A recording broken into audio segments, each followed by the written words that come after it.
जिन लोगों के रिश्तेदार कोरोना में जिनकी जान चली गई है उनके करीबी रिश्तेदार को 50,000 रुपये की मदद मिलेगी।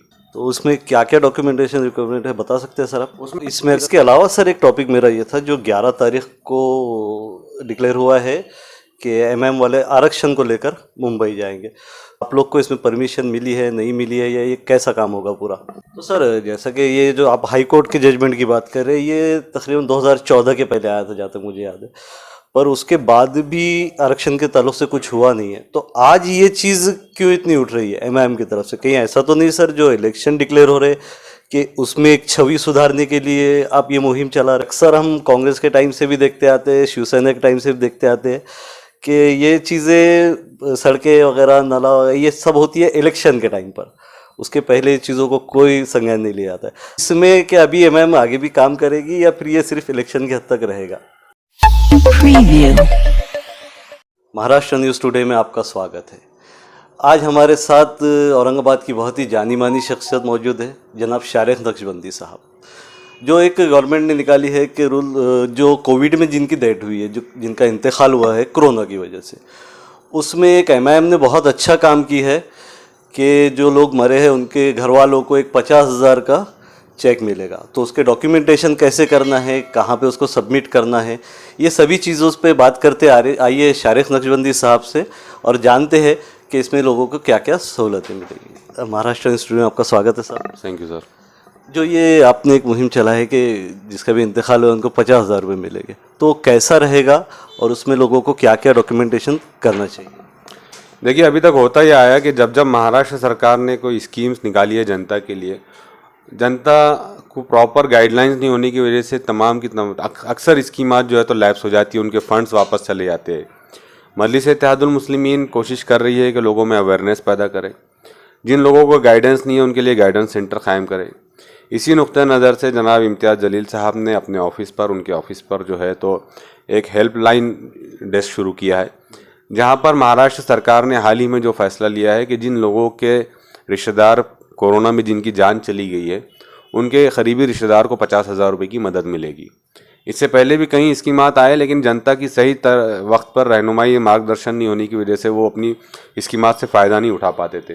लिहाजा इम्तियाज़ जलील साहब ने उनके ही ऑफिस पर आवाम के लिए एक facility free of cost provide की है कि आप यहाँ आइए, अपने 5-6 डॉक्यूमेंट्स जो है उसके अंदर बताए गए हैं वो डॉक्यूमेंट्स लेकर आइए, और वो डॉक्यूमेंट्स जो है तो लाने के बाद उनको वहाँ पर फ्री में सर्विस दी जाती है। वहाँ पर हमारे वॉलंटियर्स बैठकर उनका ऑनलाइन फॉर्म फिलअप करते हैं और उनका फॉर्म फिलअप करने के बाद उसको अपलोड कर देते हैं।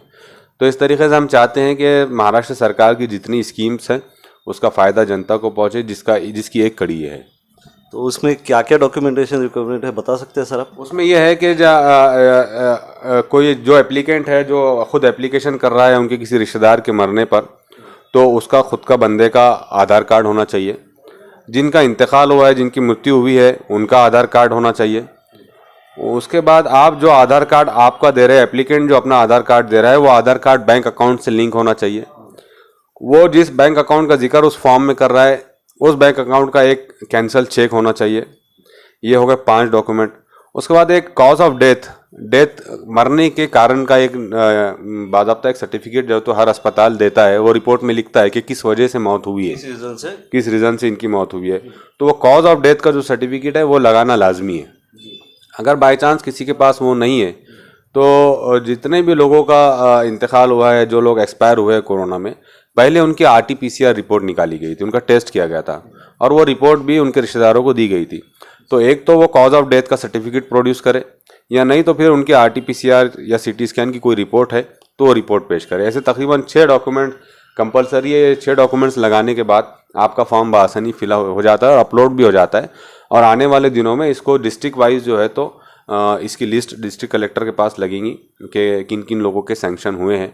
अगर किसी के सैंक्शन नहीं हो रहे हैं तो कुछ खामी है तो उनको बताया जाएगा और उसको वो खामी को पूरा करके देना पड़ेगा। तो इसमें अगर कोई डॉक्यूमेंटेशन में लोगों को कुछ इशू आते हैं, किसी के डॉक्यूमेंट नहीं कंप्लीट होते, तो क्या आपके वॉलंटियर जो एमआईएम के वॉलंटियर है वो उनकी हेल्प करेगा इसमें सर? नहीं, इन जनरल तो होता है कि डॉक्यूमेंट्स तकरीबन सभी के पास होते हैं, लेकिन हो सकता है कि बाई चांस किसी के घर का कोई मर्द आदमी का एक्सपायर हो गया हो कोरोना में, और उसके घर में सिर्फ जो है तो लेडीज़ है, ख़वातीन है, और वो कुछ डॉक्यूमेंट जमा करने में उनको कोई परेशानी हो रही है, तो वहाँ हमारे वॉलंटियर्स टीम बैठी है। या ऐसा भी हो, एक आध केस ऐसा भी आया था कि किसी खातून का बैंक अकाउंट नहीं था और उसको मदद दिलवानी थी, तो हमारे वॉलंटियर्स ने जो है तो उसकी मदद करो, बैंक अकाउंट खुलवाया और वो डॉक्यूमेंट जो है तो उसको अटैच करके फाइल उसका अपलोड किए फॉर्म। तो वहाँ से जितना मुमकिन हो सकता है, जितनी पॉसिबल है उतना पूरी मदद जो है तो लोगों को दिए जाएंगे। इंशाल्लाह सर, आपको अल्लाह कामयाब करे, आपने बहुत ही अच्छा काम किया है। इसके अलावा सर एक टॉपिक मेरा ये था, जो 11 तारीख को डिक्लेयर हुआ है कि एमएम वाले आरक्षण को लेकर मुंबई जाएंगे, तो उस टॉपिक पे आप क्या रोशनी डालेंगे सर? आपकी कैसी तैयारी है और आप लोग को इसमें परमिशन मिली है, नहीं मिली है, या ये कैसा काम होगा पूरा? देखिए, पिछले 70 सालों में या पिछले हम अगर 25-30 सालों की बात करें, तो जब जब महाराष्ट्र में कांग्रेस की सरकार रही, उसके बाद कांग्रेस एनसीपी की सरकार रही, हर वक्त इलेक्शन से पहले मुसलमानों को ये कहा जाता रहा कि अब आपको आरक्षण दिया जाएगा। और आरक्षण की डिमांड भी मजलिस इत्तेहादुल मुस्लिमीन की इसलिए है कि खुद सरकार और सरकार की कमेटी और कमीशनों ने इस बात को डिक्लेयर किया कि महाराष्ट्र का मुसलमान बहुत ज़्यादा बैकवर्ड है और इनको ना सिर्फ एजुकेशन में बल्कि इनको नौकरियों में भी आरक्षण मिलना चाहिए। ये सरकार ने कहा, सरकार के कमीशनों ने कहा, और इससे बढ़कर एक कदम आगे है कि हाईकोर्ट ने तक कह दिया कि महाराष्ट्र के मुसलमानों को रिजर्वेशन की आवश्यकता है अगर उनको आप मेन स्ट्रीम में लाना चाहते हैं।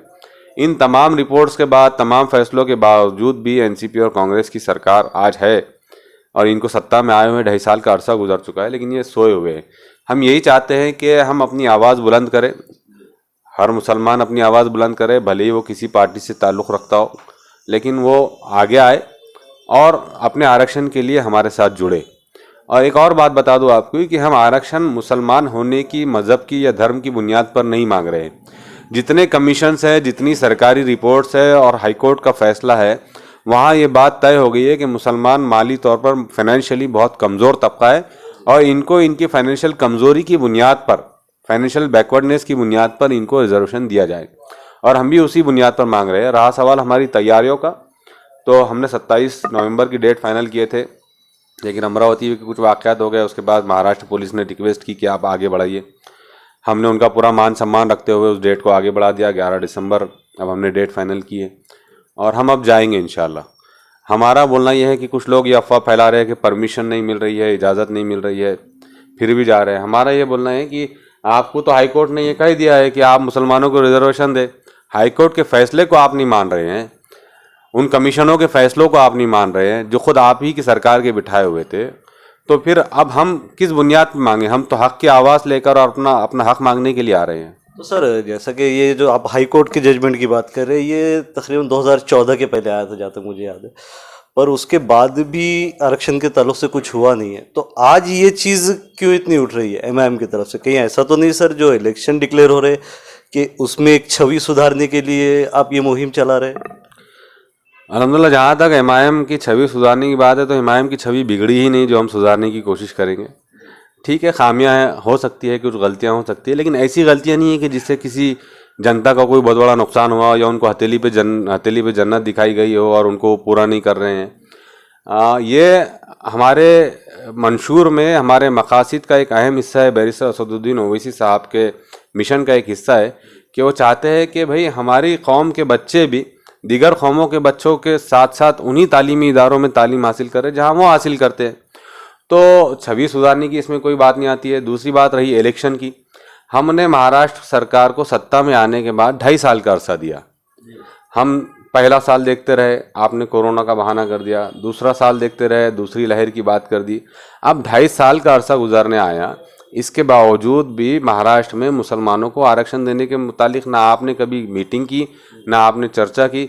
आपने दूसरे कई मुद्दों के ऊपर, महाराष्ट्र के मुख्यमंत्री उद्धव ठाकरे साहब ने कई मुद्दों के ऊपर सर्वदलीय बैठक बुलाई, तमाम पार्टियों को बुलाई। महाराष्ट्र के लॉ एंड ऑर्डर को लेकर आपने गुफ्तगू की, महाराष्ट्र में कोरोना की पोजीशन को लेकर आपने गुफ्तगू की, महाराष्ट्र में दीगर स्कीम्स को लागू करने के लिए आपने मीटिंगें की। लेकिन क्या वजह है कि 2.5 साल होने के बावजूद भी आपको महाराष्ट्र के मुसलमानों का ख्याल नहीं आया?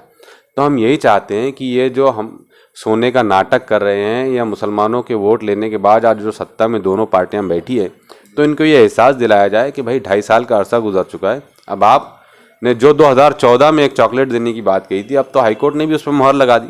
तो आप मुसलमानों का हक दे। और रहा सवाल कि हमारे इलेक्शन के पेश नज़र हम ये कर रहे हैं या नहीं कर रहे, मजलिस इत्तेहादुल मुस्लिमीन सिर्फ इलेक्शन के वक्त अवाम के दरमियान जाने वाली पार्टी नहीं है। हमने तालीम का मुद्दा उठाया, हमने पानी का मुद्दा उठाया, हमने लोगों के छोटे छोटे इश्यूज़ का मुद्दा उठाया। अभी आप ही के इंटरव्यू में मैंने कहा कि मजलिस इत्तेहादुल मुस्लिमीन के कायद ने अब फॉर्म फिलअप करके दे रहे हैं। मजलिस इत्तेहादुल मुस्लिमीन के कायद ने मुफ्त में पुलिस ट्रेनिंग रखी है। मजलिस इत्तेहादुल मुस्लिमीन की हमारी जमात ने लड़कियों को टीचिंग का टेलरिंग का उसका कोर्स बना रही है। तो इलेक्शन के नुक्ते नज़र से हमने आ रहे हैं 5 साल हमारे काम चलते रहते हैं, हम करते रहेंगे इंशाल्लाह। और ये रिजर्वेशन सिर्फ मजलिस को चाहने वालों का मुद्दा नहीं है। एक और बात आप ये समझ लीजिए, मैं आपके दर्शकों से बात कहना चाहूँगा कि चाहे आप कांग्रेस से ताल्लुक़ रखते हो, एनसीपी से या शिवसेना या बीजेपी से, लेकिन आप महाराष्ट्र का एक बैकवर्ड मुसलमान है, माली तौर पर आप बहुत पसमानदा है। तो ये आपका हक है कि आप महाराष्ट्र सरकार से अपना हक मांगे और उसके लिए सड़कों पर उतरे। तो ये सिर्फ मजलिस इत्तेहादुल मुस्लिमीन को चाहने वालों का मूवमेंट नहीं है, ये महाराष्ट्र के तमाम मुसलमानों का मूवमेंट है और तमाम को एक जगह आने की ज़रूरत है। बहुत बढ़िया सर। सर जैसा कि आप डेवलपमेंट की उसकी बात की है, तो औरंगाबाद का डेवलपमेंट जो है, मैं लास्ट इंटरव्यू में भी आपसे क्वेश्चन किया था, तो आप बताए थे कि काम शुरू है, स्टार्ट है, जो कि अक्सर हम कांग्रेस के टाइम से भी देखते आते हैं, शिवसेना के टाइम से भी देखते आते हैं कि ये चीज़ें सड़कें वगैरह नाला वगैरह ये सब होती है इलेक्शन के टाइम पर, उसके पहले चीज़ों को कोई संज्ञान नहीं लिया जाता है। अभी जैसा हो रही है, पर एमआईएम के जो बहुत सारे कारपोरेटर थे, मतलब एमआईएम को बहुत अच्छे से पब्लिक ने रिप्रेजेंट किया था, आप लोगों ने बताए थे, तो उस पर अभी जो डेवलपमेंट थोड़ा बहुत हो रहा है, ज़्यादा तो नहीं हो रहा है, तो इसमें क्या अभी एमआईएम आगे भी काम करेगी या फिर ये सिर्फ इलेक्शन के हद तक रहेगा? ये देखिए, काम जब तक हमारे कॉरपोरेटर्स का टेन्योर था, कार्यकाल था, उन्होंने अपने टेन्योर में ज़्यादा से ज़्यादा काम किया। अब पिछले 2 सालों से औरंगाबाद महानगर पालिका में कॉरपोरेटर्स ही नहीं है, हमारी बॉडी ही नहीं है। इसके बावजूद भी हमारे कॉरपोरेटर पद पे ना होते हुए भी अपने अपने वार्ड में छोटे छोटे काम कर रहे हैं। मैं नहीं कह रहा हूँ कि बहुत बड़ी बड़ी सड़कें बना दे रहे हैं, वो उनके पावर में नहीं है। आज वो नुमाइंदे नहीं है, वो जाके कमिश्नर से बात नहीं कर सकते कि मेरे इलाके की सड़क के लिए इतना बजट आप फंड फाइनल करो, या ना उनके ऊपर प्रेशर डाल सकते, इसलिए कि वो आज संवैधानिक पद पे नहीं है।